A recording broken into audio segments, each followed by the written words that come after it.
আমার এই হেল্পার দিদাটাকে যত দেখি আমি ততই অবাক হয়ে যাই। বিয়ে করে আসার পরে ঘর গোছানো থেকে শুরু করে রান্না বান্না সবকিছুতেই সৌমিত্র আমাকে অনেক হেল্প করে। এই সুন্দর বেডশিটটা আমি কোথা থেকে নিয়েছি আর কি করে আমার ঘর গুছিয়ে রাখি সেই নিয়েই থাকছে আজকের ভিডিও। হ্যালো এভরিওয়ান, কেমন আছেন সবাই? আশা করছি সবাই অনেক ভালো আছেন। তো আজকে ছিল মঙ্গলবার, সোম থেকে শুক্রবার হচ্ছে বাচ্চাদের ডে কেয়ার থাকে আর শনি রবিবার ছুটি থাকে। তো প্রতিদিন একই ডিউটি, সকালে তাদেরকে ঘুম থেকে উঠানো, ব্রাশ করানো, খাওয়ানো, রেডি করানো এবং ডে কেয়ারে দেওয়া।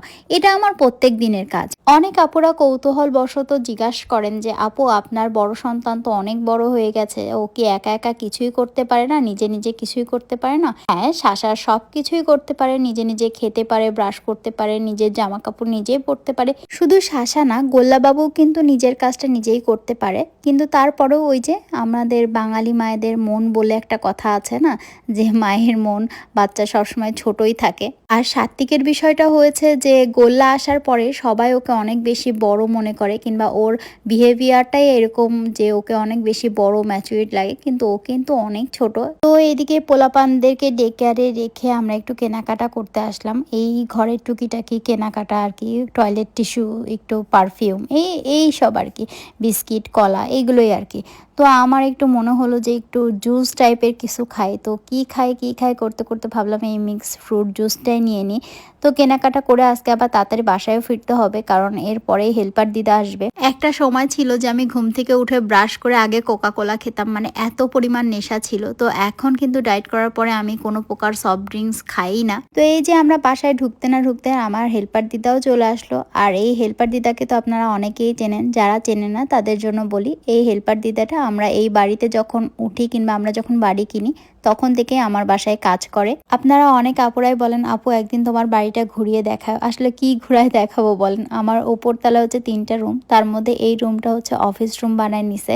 অফিস রুম আমি যতই গোছাই দিই না কেন 5 মিনিটের মধ্যে যা তাই করে ফেলে। এটা আমাদের বেডরুম। আর এদিকে দিদা এসে প্রথমে শাওয়ার রুম পরিষ্কার করতে শুরু করেছে। আর দিদা যেদিন যেদিন আসে সেদিন আমি প্রত্যেকটা বিছনার চাদর চেঞ্জ করি এবং দেখা যায় জানালা দরজাও মুছি।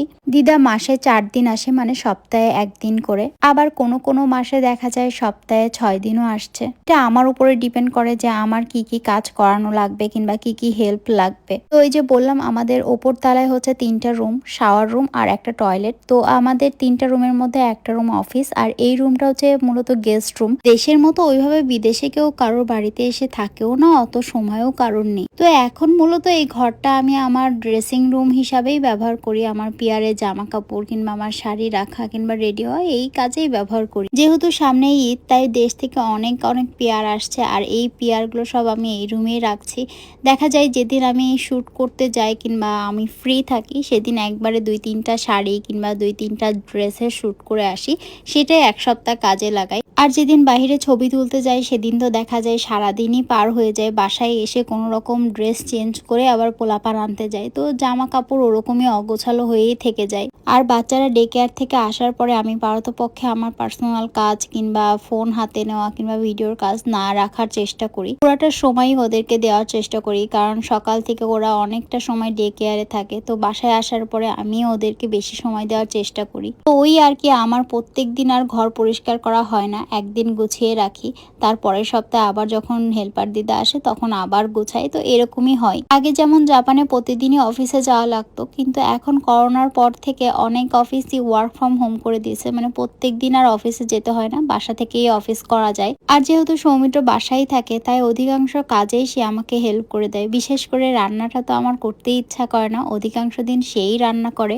আবার ধরেন এই বিছনা চাদর কিংবা আমি কোনো কাজ করতে গেলেই সে আমার হাতে হাতে কাজ করে দেয়। এদিকে আমি তাকে জিজ্ঞাসা করছি যে এই বিছনা চাদর আর কাঁথাটা সুন্দর হয়েছে না, সে বলে যে না ঘুমায় দেখলে তো বোঝা যাবে না যে কাঁথা কেমন। তো সে একটু ঘুমিয়ে কাঁথা কেমন সেটা দেখার চেষ্টা করছে।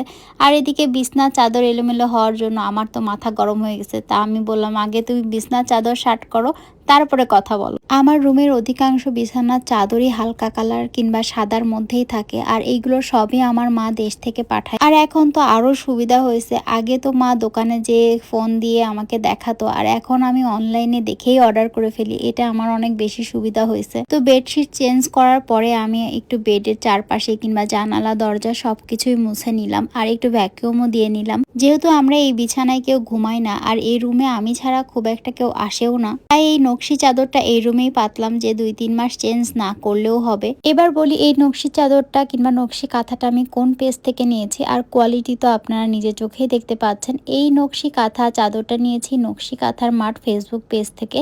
ওখানে আপনারা অনেক রকম ডিজাইনের, অনেক রকম কালারের নকশি কাঁথা, নকশি চাদর পেয়ে যাবেন। এদিকে দেখি সৌমিত্র বেডরুম পরিষ্কার করা শুরু করে দিছে, চাদরও উঠায় ফেলছে। আর খাটের চারপাশে যেই হালকা পাতলা ময়লা ছিল সেগুলো সে একটু ভ্যাকুম দিয়ে পরিষ্কার করে নিল। জাপানের বেডরুমগুলো কিন্তু আমাদের দেশের মতো এত বড় হয় না, আর আমরা বেডরুমের তুলনায় খাট কিনছি বিশাল বড়, আর তাই আমার বেডরুমে বেড ছাড়া আর কিছুই রাখার অপশন থাকে না। বিদেশের ঘরগুলো মোটামুটি ছোটই থাকে, আর দেখা যায় বাচ্চারা একটা বয়স হয়ে গেলে, একটু বড় হয়ে গেলে মায়েরা তাদেরকে আলাদা রুমে শিফট করে দেয়, কিন্তু আমার পক্ষে কেন জানি না এটা সম্ভবই না যে আমার বাচ্চাকে আলাদা রুমে ঘুম পাড়াবো, আমি আলাদা রুমে ঘুমাবো। আমার আসলে ঘুম হবে না, যার কারণে আমি একটু বিশাল বড় বেড কিনছি। আমি জানি না ভিডিওতে বেডটা কত বড় দেখা যাচ্ছে, কিন্তু জাপানে কিন্তু এই টাইপের এত বড় বেড কিন্তু খুবই রেয়ার, খুঁজলেও দেখা যায় হাতে কোনো 1-2 পাওয়া যাবে। তো আমরা কিন্তু বেড কেনার সময় অনেক খুঁজে খুঁজে খুঁজে খুঁজে অনেক দেখে শুনে তারপর বেড কিনছি। আর এই বেডের বিছনা চাদর হচ্ছে আমাকে অর্ডার দিয়ে বানাতে হয়, তাই মা একেবারে দেশ থেকে গজ কাপড় কিনে সেটাকে সেলাই করে আমার বেডের সাইজে বানায় পাঠাই। আর এদিকে আমার দিদার কাণ্ড দেখেন, আমি বললাম তাকে যে আমি এই রুমটা একদম ক্লিন করে গেছি, জানালা দরজা মুছছি, তাও আমার কথা তার বিশ্বাস হলো না। তার হাতে করে না মুছলে নাকি ভালো লাগে না। তো আজকে আর অফিস রুম ক্লিন করতে পারিনি, ওরকমই রাখছি। আমি একবার মুছে গেছি, তারপরেও সে নিজে হাতে আবার সব দরজা জানালা সব কিছু মুছছে। আর এদিকে আমাকে বলছে তুমি কেন এই কাজগুলো করতে গেছো, এই কাজের জন্য তো আমি তোমার থেকে টাকা নিই, এটা তো আমার কাজ, তুমি কেন করছো। এবার অনেকে ভাবতে পারেন দিদা মনে হয় পেটের দায়ে কাজ করছে, কিন্তু এমনটা কখনোই না। তারা নিজেদেরকে সুস্থ রাখার জন্য কাজ করে। এদিকে দিদার সাথে গল্প করতে করতে ভাবলাম যে মশলার যে ড্রয়ারটা সেটা গুছিয়ে ফেলি। ভাবতে ভাবতে দিদার মেয়ে দিদাকে নিতে চলে আসছে। তো আমি বলছিলাম যে অনেক ঠান্ডা পড়েছে, তুমি সাবধানে থেকো। আর সে সিঁড়ি দিয়ে নামতে নামতে উল্টা আমাকে বলছে যে এই কয়দিন অনেক বেশি ঠান্ডা পড়বে, তুমি কোনো কাজে হাত দিও না, তোমার ঠান্ডা লেগে যাবে। আমি তো সামনের সপ্তাহে আসবো, সব গুছিয়ে আমি করে দিয়ে যাব। এদিকে দিদাকে বিদায় দিয়ে ঘরে ঢুকেই দেখি আরেক মহাকাণ্ড বেঁধে গেছে।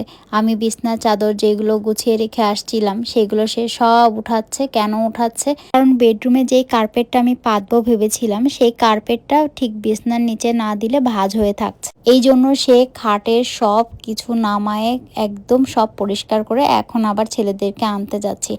আজ আবার মঙ্গলবার, সেহেতু মঙ্গলবার আর শুক্রবার সাত্ত্বিকের কোচিং থাকে, মানে কুমন থাকে। ডে কেয়ার থেকে বাসায় এসে কুমনের ব্যাগ নিয়ে আমি সাত্ত্বিককে কুমনে নিয়ে যাই, আর গোল্লা তার বাবার সাথে বাসায় থাকে। ওই কুমন কিন্তু বাসা থেকে খুব একটা বেশি দূরে না, মানে বাসার সামনে দাঁড়ালেই কুমন দেখা যায়। কিছুদিন ধরে শাসা আর গোল্লা শাওয়ার করাতে গেলেই বলে যে তারা জল নিয়ে খেলা করবে। যেহেতু আজকে হেল্পার দিদা বাথরুম পরিষ্কার করে দিয়ে গেছে, তাই আমিও ওদেরকে একটু জল দিয়ে খেলতে দিলাম। তো এই যে শাওয়ার করায় খাওয়ায় এখন ঘুম পাড়াতে নিয়ে আসবো, তার আগে আমি আবার বলছিলাম যে দেখো এই রুমটা আমি কি সুন্দর করে গুছাইছি। সেটা দেখে তো শাসা আর গোল্লা খুব খুশি হয়ে গেছে। এদিকে গোল্লার তো বিছনার চাদর খুব পছন্দ হয়েছে, সে নাকি আজকে এই বিছানায় ঘুমাবে। সে বারবারই বলছে মামা শৌ শৌ, নেনে নেনে, মানে ঘুমাবে, সেই বিছানায় ঘুমাবে। অনেক আপুরা আবার জিজ্ঞাসা করেন যে আমার ছোট ছোট 2টা বাচ্চা, আমার এই বেডশিট এত সাদা সাদা পাতি কিংবা এত হালকা কালার পাতি নোংরা হয় না? আসলে আমাদের সেই অপশন নাই, আমরা এত ব্যস্ত থাকি, সেই সকালে বিছনা থেকে উঠি আবার রাতে ঘুমাতে যাওয়ার সময় বিছনায় যাই।